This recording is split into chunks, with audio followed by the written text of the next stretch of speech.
Praise the Lord. வியாதி சுகமாயிருக்கும்படியான வாக்குத்தத்த வசனங்கள்.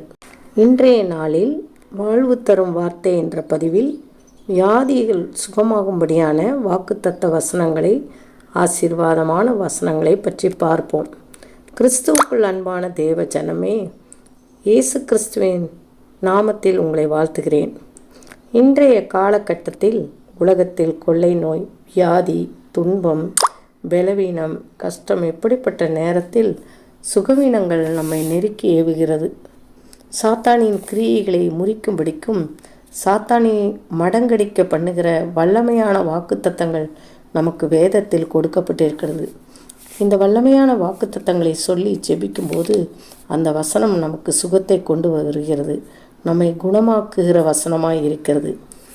நாம் வேதத்தில் ஏசாயா 55:11 இப்படியாக சொல்லப்பட்டிருக்கிறது. ஏசாயா 55:10-11 10ஆம் வசனத்தை பார்ப்போம் என்றால், மாரியும் உறைந்த மழையும் வானத்தில் இருந்து இறங்கி அவ்விடத்துக்கு திரும்பாமல் பூமியை நனைத்து அதை முளை கிளம்பி விளையும்படி செய்து விதைக்கிறவனுக்கு விதையையும் புசிக்கிறவனுக்கு ஆகாரத்தையும் கொடுக்கிறது எப்படியோ 11 பார்த்தோம் என்றால், அப்படியே என் வாயிலிருந்து புறப்படும் வசனமும் இருக்கும். அது வெறுமையாய் என்னிடத்துக்கு திரும்பாமல் அது தான் விரும்பினதை செய்யும்படி தான் அனுப்பின காரியமாகும்படி செய்யும். ஆமேன், அல்லேலூயா. கர்த்தருடைய நாமத்துக்கு மகிமைப்படுவதாக. இப்படியாக வசனம் அவர் வாயிலிருந்து வந்த வசனம் அதை செய்துவிட்டு தான் மறுபடியும் அவர் வாய்க்கு செல்லும். இப்படிப்பட்ட வாக்குத்தத்தங்களை பற்றி நாம் பார்ப்போம், உரிமையாக்கி கொள்வோம். 1. எகிப்தியருக்கு வரப்பண்ணின வியாதிகளில் ஒன்றையும் உனக்கு வரப்பண்ணேன், நானே உன் பரிகாரியாகிய கர்த்தர். ஆமேன். யாத்ராகமம் 15:26 வசனம். இந்த வாக்குத்தத்தை என் குடும்பத்துக்கு உரிமையாக்கி கொள்கிறேன். 2ஆம் வசனத்தை பார்ப்போம் என்றால், உன் ஆயுசு நாட்களை பூரணப்படுத்துவேன். ஆமேன். யாத்ராகமம் 23:26 வசனம். இந்த வாக்குத்தத்த வசனத்தை எங்கள் குடும்பத்துக்கு நான் உரிமையாக்கி கொள்கிறேன். ஆமேன். 3ஆம் வசனம், கர்த்தராகிய தேவரே என் விளக்காய் இருக்கிறீர், கர்த்தர் என் இருளை வெளிச்சமாக்குவார். 2 சாமுவேல் 22:29 வசனம். ஆமேன். இந்த வாக்குத்தத்தத்தை எங்களுக்கு உரிமையாக்கி கொள்கிறோம். 4ஆம் வசனம் பார்த்தோம் என்றால், எனக்கு ஜீவனை தந்ததும் அல்லாமல் தயவையும் எனக்கு பாராட்டினீர், உம்முடைய பராமரிப்பு என் ஆவியை காப்பாற்றியது. யோபு 10:12 வசனம். இந்த வாக்குத்தத்தத்தை நாங்கள் உரிமையாக்கி கொள்கிறோம். ஆமேன். 5ஆம் வசனம், உம்மிடத்தில் ஆயுசை கேட்டார், நீர் அவருக்கு என்றென்றைக்கும் உள்ள தீர்க்க ஆயுசை அளித்தீர்.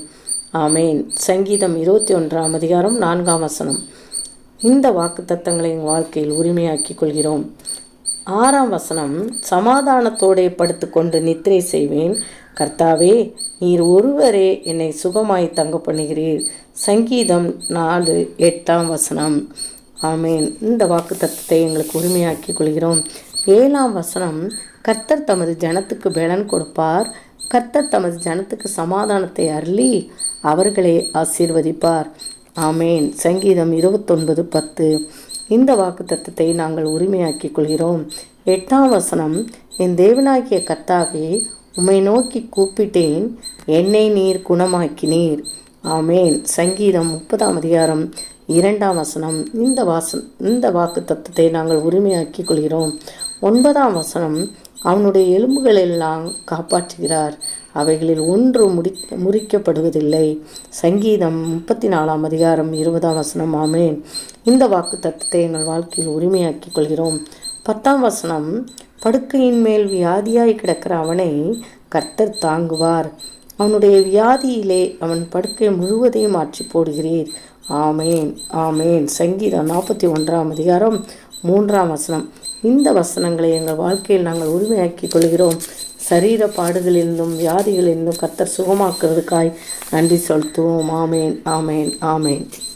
கர்த்தர் தாம் இந்த வசனத்தை ஆசீர்வதிப்பாராக.